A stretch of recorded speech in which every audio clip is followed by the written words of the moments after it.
యోహాను వార్త 4:24లో ఆరాధించేవారు ఆత్మతోనూ సత్యముతోనూ ఆరాధన చేయాలి. అంటే మన ఆరాధన పెదవుల మీద ఉండకూడదు, పైపైనే ఉండకూడదు, మనుషులు చూస్తున్నారు అన్నట్టు మెప్పించడానికి ఉండకూడదు, మనుషుల మెప్పుకి ఆరాధన ఉండకూడదు. లోపల నుంచి, హృదయంలోంచి, హృదయ లోతుల్లో నుంచి, మనసులోంచి, అంతరంగ ఆలయంలోంచి, దేహం అనే దేవాలయంలోంచి, హృదయం అనే ఆ యొక్క కోవెలలో నుంచి ఆ ఆరాధన బయటికి రావాలి. పుట్టి నోటితో మాత్రమే, పెదవులతో మాత్రమే కాదు, హృదయంలోంచి ఆరాధన రావాలి.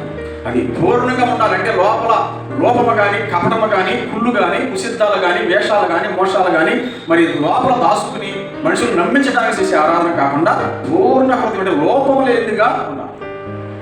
పౌర్ణం అని ఎప్పుడంటాం? చంద్రుడు సగం ఉన్నప్పుడు పౌర్ణం అంటామా? కొంచెం వంకరగా ఉన్నప్పుడు పౌర్ణం అంటామా? స్టార్టింగ్లో పౌర్ణం అంటామా? ఈరోజు పౌర్ణం అంటే ఎక్కడ చంద్రుడు ఎక్కడ చెప్పండి?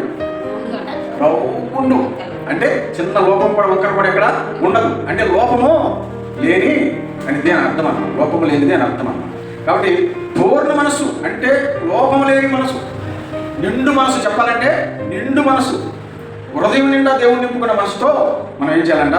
ఆత్మతోనూ, ఆ ఆత్మలో ఆ యొక్క ఆరాధనలో సత్యం ఉండాలి. అంటే యథార్థం ఉండాలి, నమ్మకం ఉండాలి, కపటం అనేది ఉండకుండా సత్యముతో ఏం చేయాలంట? ఆరాధన చేయాలి. ఆ సత్యమే నిజమైన దేవుడు. దేవుడి స్తోత్రం కలుగును.